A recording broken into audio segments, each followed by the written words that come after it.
A Striker 101 production.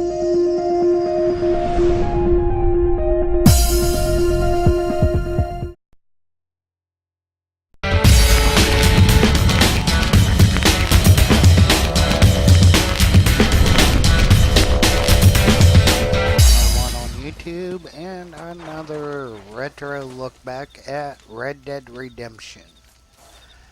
And we've just helped the marshal and save your progress. You didn't have to go to any, special point. Now it's daytime again, and I think we'll head on over to the MacFarlane'S and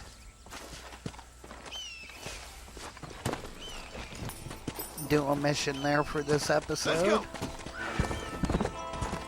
Because we're not too far from the ranch as it is right now. So we'll head that way. And right there it is up in the distance ahead of us. Yeah.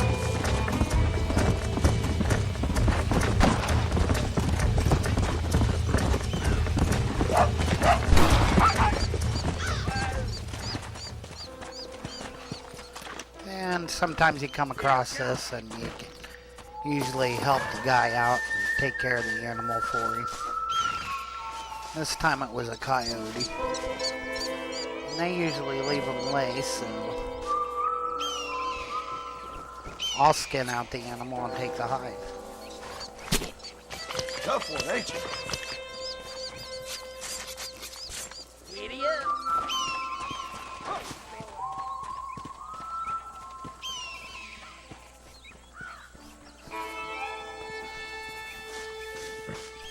There's my horse.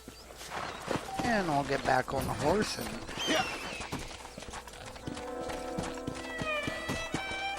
head on over to the MacFarlane Ranch and start this episode out with a mission for Bonnie.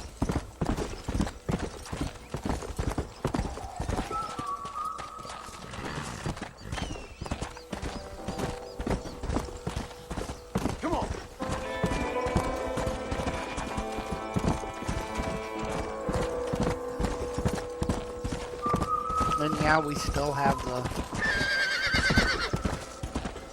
cabin here to our use. And we don't have the apartment yet down to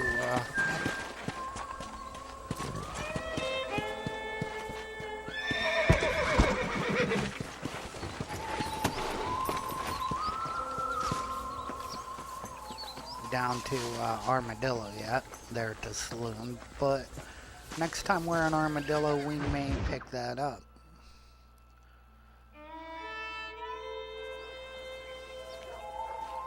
Mr. Marston, I've been hearing about your plans. Have you, Miss MacFarlane?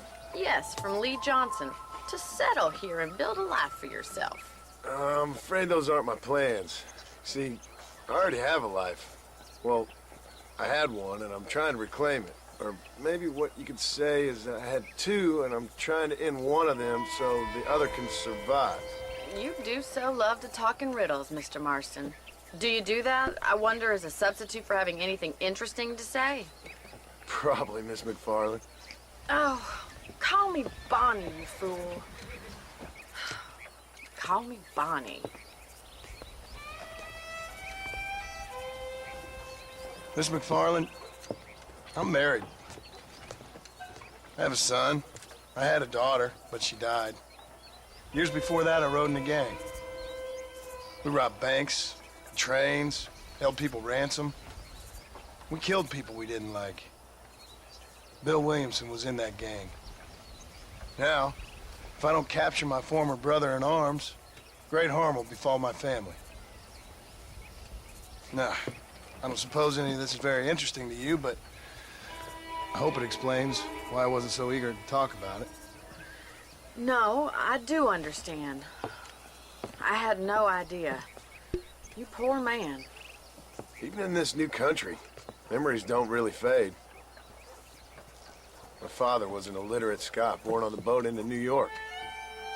He never saw his homeland, but to hear him talk about it, you'd imagine he only ever ate haggis and wore a kilt. And he hated the English for what they had done to his great-grandparents that he'd never met. People don't forget. Nothing gets forgiven. That's true, especially when it comes to money. And you know, even now, after all his labors, my father's debts are still terrible. I worry every day about us losing the ranch. It would kill him. My father died when I was 8 years old. His eyes were, well, let's just say he was blinded in a bar fight south of Chicago. My mother died during childbirth. She was a prostitute and he was her, well, I don't know what he was. So I was sent off to an orphanage and ran away and fell in with a gang. My word. What a difficult life you've lived. The leader of the gang taught me how to read, taught me how to see all that was good in the world. He was a great man in a way. But you killed people. Sure. And I've suffered for it. And that's the life I left, or tried to leave. I said too much, Bonnie. I'm an uneducated killer, sent here to do all I can do well.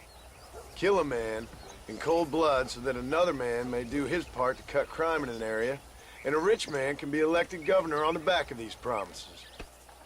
Civilization is a truly beautiful thing, Mr. Marston. Listen, can you help me? Well, I can try. What do you need, money? No, nothing so complicated. I need an extra hand to take out the herd to pasture. Sure. Point me in the right direction.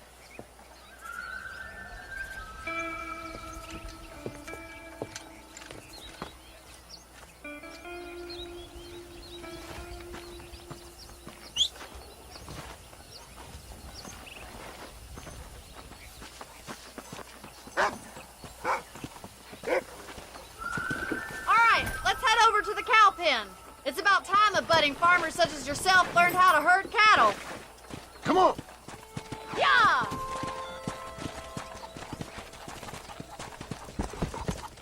Thank you for telling me all that back there. It must have been hard for you. Hope you understand now why I've been playing my cards somewhat close to my chest. I didn't know you had a wife and child. Then again, I don't think I ever asked. They're lucky to have a man like you. I ain't so sure about that, but thank you. Good to see you, Miss Come on, MacFarlane. boy. Good to see you. Whoa, whoa. Easy now.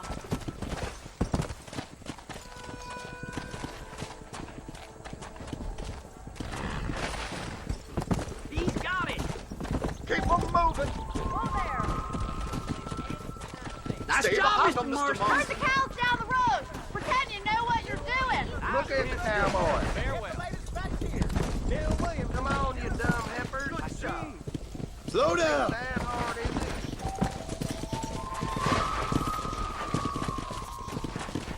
Get right at them. Drive them this way. Come on, easy up now.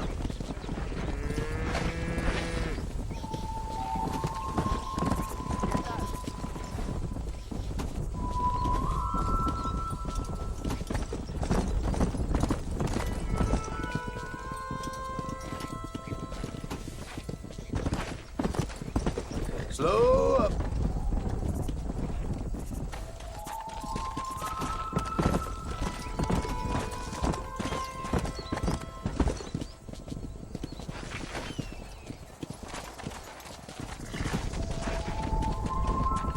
Come on.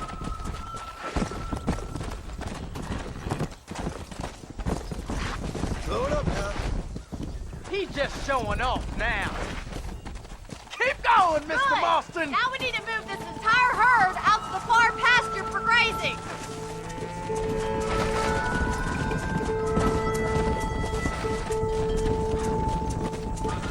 Keep sweeping behind them. That way they'll stay together. You stick with the main herd. I'll round these stragglers up for you. Yeah. I'll handle the stragglers. You stay with the main herd. Keep it moving.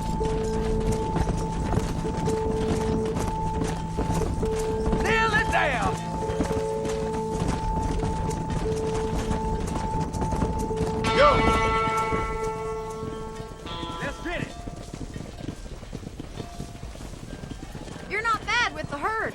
Ranching might be your true calling, Mr. Marston. Either that, or you were a cow in a past life.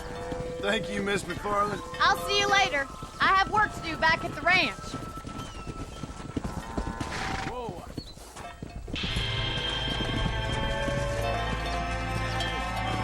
Come on! Come on!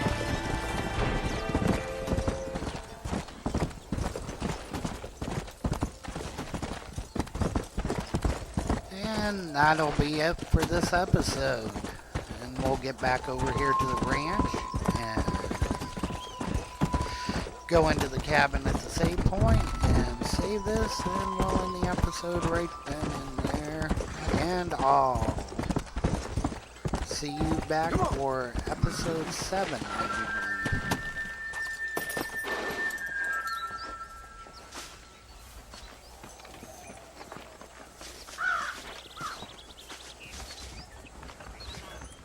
And we'll come over here and open the container.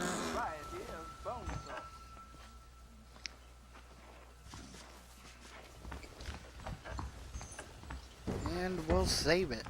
And I'll see you back here.